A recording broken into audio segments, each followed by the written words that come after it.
If you have a stump in your yard and you just got a quote for $400 to make it disappear, a Piedmont farmer named Roy Halstead already settled this for you. In 1932, Halstead stood at the edge of 40 acres of stump field in Rowan County, North Carolina, and did the math on a piece of butcher paper. A land clearing outfit out of Salisbury had quoted him $3 a stump. He had 682 stumps. He had, in a coffee tin under the porch, $11.40. He walked back to the barn, took down a hand auger, and pulled a cloth sack of saltpeter off a nail his father had driven in 1897. By the following autumn, every stump on that bottom was gone. Some he had rotted soft as cornbread. Some he had burned down inside their own root crowns with a coal that glowed for 2 days. Some he had simply outweighted. He never wrote a check. He never rented a machine. Before we go on, there's something coming for this country, and the news won't say a word about it till it's already on your doorstep. It comes down to one number: 3 days. That's what the stores hold for you. Your grandfather's pantry held a winter, and the difference was never money. It was knowing. 904 pages of that knowing in one book. Water, fire, curing, canning, the plants that heal and the ones that kill. SilasMercer.shop. Links below. All right, back to it. And when the county agent came out in 1934 to see the corn he'd put in that ground, the agent asked him what contractor had pulled the stumps. Today, most of us look at one stump in the yard, get a quote for $400, and pay it. But here's the twist, friend. The record now says almost every method that farmer used still works on your stump this year. And the fastest one of them was the one they slowly, quietly wrote laws against. I'm Silas Mercer, 7th generation on this ridge. Family settled it in the 1790s and never left. My grandfather Eli fed 8 kids off this mountain through the Depression, and near everything I'm about to show you about clearing land, he wrote down in a leather journal and made me swear the old ways wouldn't die with me. This is me keeping my word. Some of what we're counting down was outlawed, plain and simple. Number 2 is the one that makes a stump glow like a coal in the ground at night.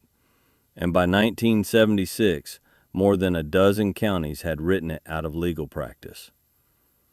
Number 7, they used to sell it to farmers by the 50-pound keg out of a hardware store, and today you cannot buy an ounce of it without a federal license.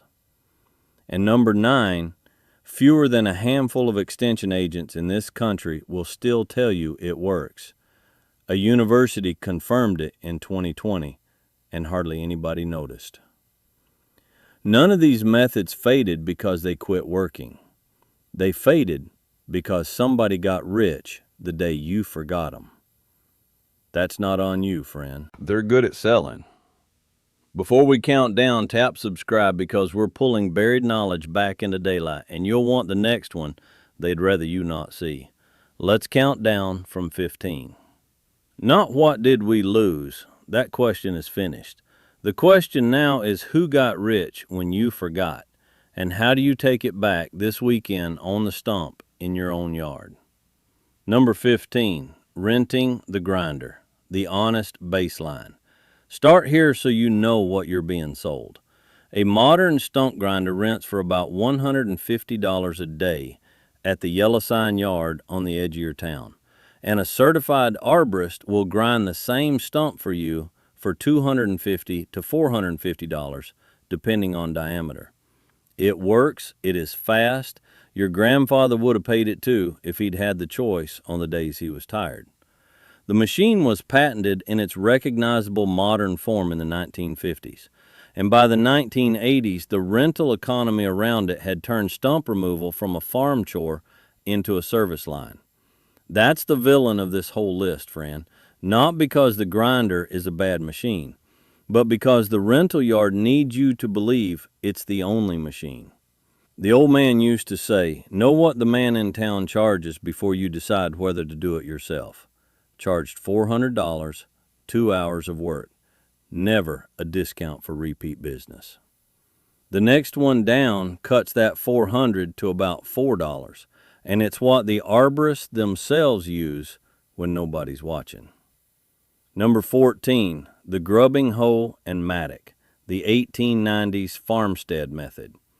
Your great-grandfather cleared his first pasture with a mattock, a grubbing hoe, an axe, and a Saturday. A mattock in 1898 cost about 75 cents at the general store. The same tool from a hardware chain today runs you $35 and will outlive your grandchildren. You dig a trench 18 inches out from the stump. You chop the lateral roots as you find them. You rock the stump. You sever the taproot last, and the whole thing lifts. On a stump under 8 inches across, an average man does the job in 90 minutes. They didn't ban this one. They just stopped teaching it. The county extension services shifted their farm bulletins away from hand-clearing methods through the 1960s and 1970s toward mechanical and chemical solutions the equipment manufacturers were happy to underwrite. First stump I tried to pull with a mattock, I was 19 years old, cocky as a young rooster, and I broke the handle inside 40 minutes and cussed my grandfather for making me learn it. Took me 3 tries and 1 new handle before I understood the trick was in the rocking, not the swinging. The old man had to teach me same as somebody should have taught you. Mattock, patience, done. First pattern break, neighbor. Here's where it stops being quaint handwork and starts being the reason somebody bought a lake house on your ignorance. Because the next 4 methods are the ones the rental yard prays you never learn. Number 13, the 2-man cross-cut, cut low, and splitting wedge method. Before the chainsaw showed up on farms in the 1950s, 2 men with a cross-cut saw could fell a tree and then take the stump down to soil level in an afternoon. You don't leave a 2-foot stump, you leave a 2-inch stump. Then you drive splitting wedges into the crown along the grain, working outward toward the flare roots, and you split the remaining wood down into the ground. A cross-cut saw in 1920 cost about $4.50. The same restored saw sells on the collector market today for $150. The old man used to say, the height of the stump is the height of the problem. Leave it low, and the problem's already half solved. United States Department of Agriculture Forest Service field manuals from the 1930s taught this as the standard on woodlot clearing. It vanished from extension curricula by 1972, right about the time consumer chainsaw sales tripled. Wedge, maul, grain, gone. Number 12, the stump puller, 1868 to 1890 farm patents. Between 1868 and 1890, the United States Patent Office issued more than 400 patents for stump pulling machines. Cast iron tripods, screw jacks, chain and lever contraptions. A farmer bought one for about $22 in 1885, and it paid for itself on the first bottom he cleared. Hooked to a team of oxen or draft horse, the puller multiplied pulling force 10 and 20 times over, and a stump that would have taken a man 2 days came out of the ground in 20 minutes. The modern equivalent is a hand-crank cable winch, anchored to a standing tree or a truck bumper. A 3-ton hand winch runs you about $70 new. Penn State Agricultural Engineering bulletins from 2018 still recommend cable winch removal for stumps under 12 inches on small acreage. They didn't outlaw the stump puller. They just quit making them because the market moved to a machine you had to rent. Winch, anchor, pull. And the next one? The next one they actually classified a public health hazard. Number 11. Ring barking the tree before you fell it. This is the trick nobody tells you, friend, because it takes 18 months, and there's no invoice at the end. You cut a ring of bark clean off the trunk, all the way around, 4 inches wide, about hip high. You cut through the cambium, the living layer just under the bark. The tree keeps standing, but it stops sending sugar down to its roots. Within a year, sometimes two, the whole root system is dead in the ground. Then you fell it, and the stump comes out with almost no fight left in it. Woodlot manuals from the 1780s describe this practice. The British Royal Society of Arts published on it in 1795. The Extension Services stopped mentioning it because you cannot sell a farmer a bottle of anything to make it work. Grace for the man who paid $400 last summer. Nobody told you. They weren't going to.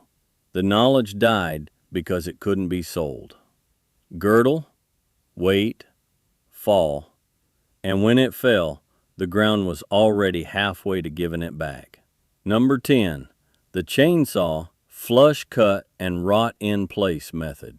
Here's the red chainsaw, and here's what it actually does. You do not use a chainsaw to grind out a stump. You'll ruin the bar, and the Centers for Disease Control counts roughly 36,000 chainsaw injuries in this country every year, most of them on kickback from the bar tip hitting dirt or a hidden nail. What you do instead?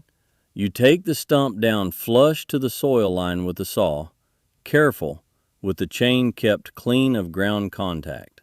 Then you let one of the next 4 methods finish the job. A homeowner grade saw runs $300. It'll last you 30 years if you sharpen it and don't run it into rocks. I'm not your doctor, and I'm not the safety officer for your county. Chaps, ear protection, eye protection, kickback brake tested before every cut. If a stump has metal in it from an old fence line, you find it first with a magnet. Sharp saw, clean cut, live to sharpen it tomorrow. The next 4 are what finishes the job after the saw does its share. Second, pattern break. We're through the mechanical half. From here down, it's chemistry and biology. And this is exactly where the rental yard loses its grip on you. Because dirt, salt, sugar, water, and time do the work now. And nobody sends you a bill for time. Number 9, the oyster mushroom method, fungal inoculation. This is number 9 they warned you about. You drill a grid of 1/2-inch holes into the flush cut top of your stump, about 2 inches deep, 4 inches apart. You pack each hole with a plug of oyster mushroom mycelium that you can order for about $1 a plug from any mushroom supplier. You seal with cheese wax. The fungus eats the stump from the inside out over 12 to 18 months, and along the way you get roughly 10 pounds of edible oyster mushrooms per stump per flush. United States Department of Agriculture, Agricultural Research Service work on Pleurotus wood decay was published in 2011. Penn State Extension issued a homeowner-oriented note on stump colonization in 2020. Fewer than a handful of extension agents in this country will bring it up because there is no product to sell. Eli wrote about this in his journal in '58. He was doing it before it had a Latin name attached in a bulletin. He called them tree mouth mushrooms. The old man used to say, "Let the woods eat the woods." Dinner, decay, 2 years, gone. Number 8, the Appalachian charcoal pit smolder. The colliers in these mountains in the 1800s knew a coal will eat a stump if you let it. You bore 2 holes into the top of the stump at an angle, meeting near the base of the crown. You drop hardwood embers down one, and the other draws air. The stump smolders for 2 to 4 days, consuming itself down into the root crown without ever throwing a flame. A farmer in 1890 used it on any stump too big to pull. Today, most states with air quality boards have made open agricultural burning permit only or outright illegal in fire season counties. California's Air Quality Management District wrote the first serious restrictions in 1976, and others followed. I am not walking you through open fire on your stump in a drought summer with a burn ban in effect and a neighbor's cedar shake roof 40 feet away. Know your county, know your season, know when it's the wrong method. Bore, ember, draw. And in the counties where it's still allowed, done by breakfast on day 4. Third pattern break. We're in the top 7 now, and this is where the villain gets loud. Because the next one, the one they used to sell you by the 50-pound keg, is now a federal license item. Same chemistry, different century. Number 7, dynamite and stumping powder, the DuPont Farmer Market. From about 1900 to 1930, DuPont sold Red Cross farm powder, dynamite formulated specifically for stumps and boulders, to farmers by mail order and out of the county hardware store. A 50-pound keg cost about $6 in 1915. The company published its own instruction pamphlet, Farming with Dynamite, in 1910, and by 1917 had shipped more than 100 million pounds of the stuff to American farms. It cleared land faster than anything before or since. Today, federal explosives licensing under the Bureau of Alcohol, Tobacco, Firearms, and Explosives, established in its modern form in 1970, makes it functionally impossible for a private landowner to buy an ounce. This one stays category level, friend. I am not walking you through a charge weight, a fuse length, or bore depth on a channel that a 14-year-old might be watching. History, not how-to. The point is not that you should do it. The point is that a farmer in 1915 had a tool for this problem you literally cannot legally purchase, and DuPont got rich. And then the licensing arrived. Not a conspiracy, just how markets work. The knowledge died because the sale had to move upstream.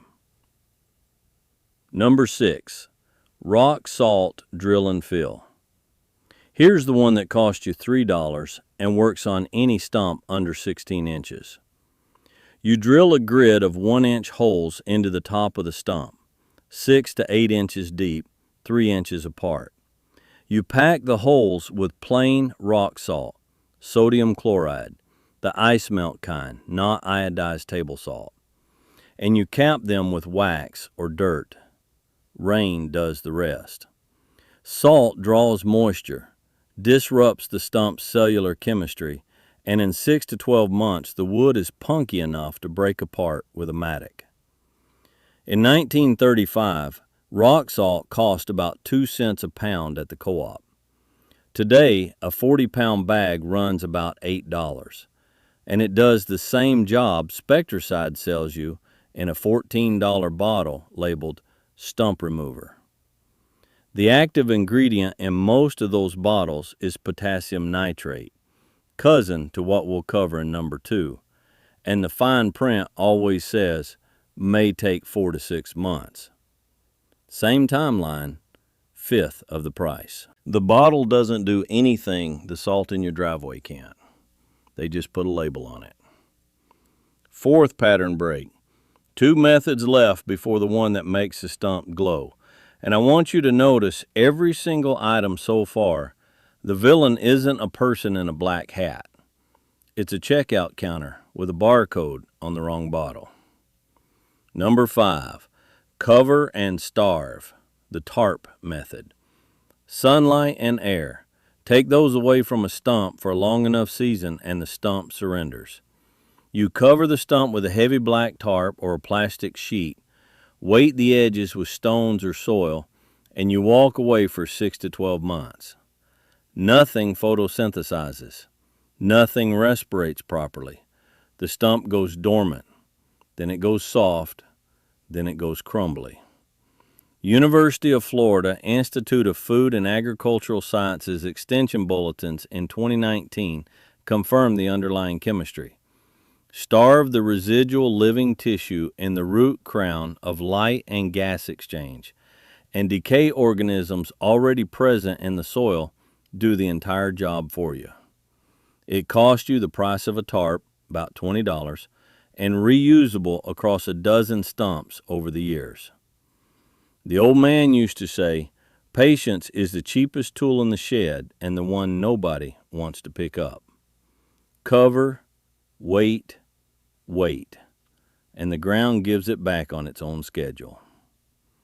Number 4, boiling water, the Ozark truck farmer scald. Boiling water, repeated. That's the whole method. Truck farmers in the Ozarks in the 1930s used it on the smaller stumps and root suckers that came up in their vegetable rows every spring.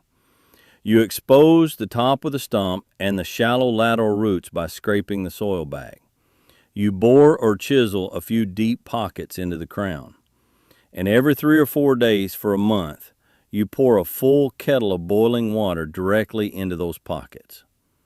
Boiling water at 212 degrees ruptures cell walls and cooks the cambium tissue in the root crown dead.